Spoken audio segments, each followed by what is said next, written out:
देखिए 10th class आपकी बार mid term में टोटल 9 चैप्टर आने हैं, तो यानी कि 8 चैप्टर्स तो आएंगे आपके 9 नंबर के, और कोई एक चैप्टर 8 नंबर का आएगा, जिसमें से आज हम कर रहे हैं क्वाड्रेटिक पॉलिनोमियल, जिसमें आपका 10th में से क्वाड्रेटिक पॉलिनोमियल है। ये आपकी क्वाड्रेटिक पॉलिनोमियल है ax² + bx + c। क्वाड्रेटिक का मतलब 2, एक ऐसी पॉलिनोमियल जिसकी डिग्री 2 हो। तो इसमें ये आपकी क्वाड्रेटिक पॉलिनोमियल हो गई, जिसमें a, b और c जो है आपके क्या हो गए, रियल नंबर्स। आपने इसमें जो मेन चीज़ याद रखनी है, एक तो ये कि जो आपका ये जो है इसका जो ग्राफ बनेगा वो क्या बनेगा, एक पैराबोला बनेगा, या तो वो ऊपर की तरफ बनेगा या फिर नीचे की तरफ बनेगा।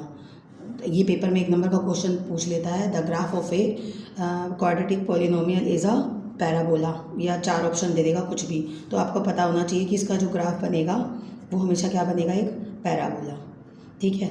और जब भी ये इस तरीके से दिया हुआ होगा तो इसका मतलब क्या होगा, a इज़ ग्रेटर देन 0 होगा, यानी कि आपकी क्वाड्रेटिक पॉलिनोमियल थी ax² + bx + c। जब भी a की वैल्यू पॉजिटिव होगी ऐसे, तो आपका ग्राफ ऐसे बनेगा इसका, और जब a की वैल्यू नेगेटिव होगी तब आपका ग्राफ ऐसे बनेगा नीचे की तरफ। ठीक है। जैसे मान लीजिए ये हो गया 2x² + 6x + 5, तो इसका जो भी ग्राफ बनेगा इस तरीके से पूछेगा। 1 नंबर में ये पूछ लेता है इस तरीके से कि a की वैल्यू क्या होगी, और जैसे इसमें है आपका a की वैल्यू, मान लीजिए इसमें अगर वहाँ में दे दिया -3x² + 5x + 9, तो इसमें ये पूछ सकता है कि जो इसमें a की वैल्यू क्या होगी, मतलब ग्राफ कैसा बनेगा आपका, ऐसा बनेगा। इससे रिलेटेड क्वेश्चन आपके दे रखे हैं केस स्टडी में, आपके सपोर्ट मटेरियल में।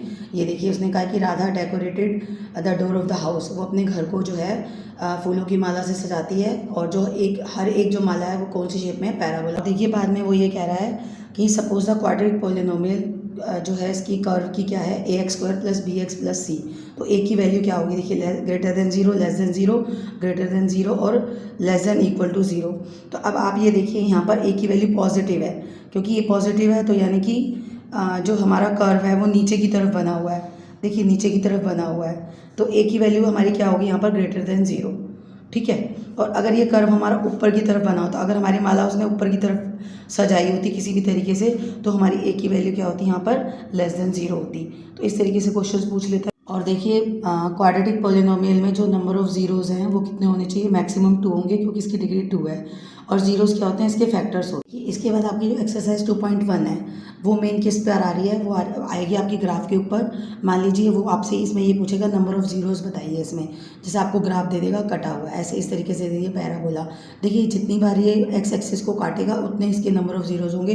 जैसे ये कितने पॉइंट पर काट रहा है, 2 पर, तो इसके 2 होंगे। अगर हमारी कोई लाइन जो है इसकी ऐसे जा रही है तो इसका मतलब इसके कितने जीरोज़ होंगे, नील, बिल्कुल भी नहीं होंगे। अब जैसे मान लीजिए अगर मैंने ये एक और ग्राफ मान लीजिए मेरा है, यहाँ पर ये x है, x' है, ये मेरा y' है और ये मेरा y है, और अगर मैं इसको ऐसे बना दूँ तो इसके नंबर ऑफ जीरोज़ कितने होंगे, नो, कोई भी ज़ीरो नहीं होगा, क्योंकि ये एक्स एक्सिस को टच नहीं कर रहा। जितनी बार ये एक्स एक्सिस को टच करेगा उतनी बार इसके जीरोज़ होंगे, 1 2 3 4। यहाँ 4 बार काट रहा है तो इसका मतलब कितने जीरोज़ होंगे, 4। अब देखिए आपके एक्सरसाइज 2.1 का फर्स्ट एक ही क्वेश्चन है, जिसमें आपको ग्राफ दे रखा है y = px का, फिर कह रहे हैं इसके नंबर ऑफ जीरोज़ बताइए। अब यहाँ पर आप ये देखिए कि x एक्सिस पर कोई भी ग्राफ लाइन टच नहीं कर रही, तो इसका मतलब इसके कितने होंगे, नंबर ऑफ जीरोज़ कोई भी नहीं होगा। इसमें कितने होंगे, सिर्फ ये x एक्सिस पर एक जगह टच कर रहा है, तो यानी कि इसका आंसर।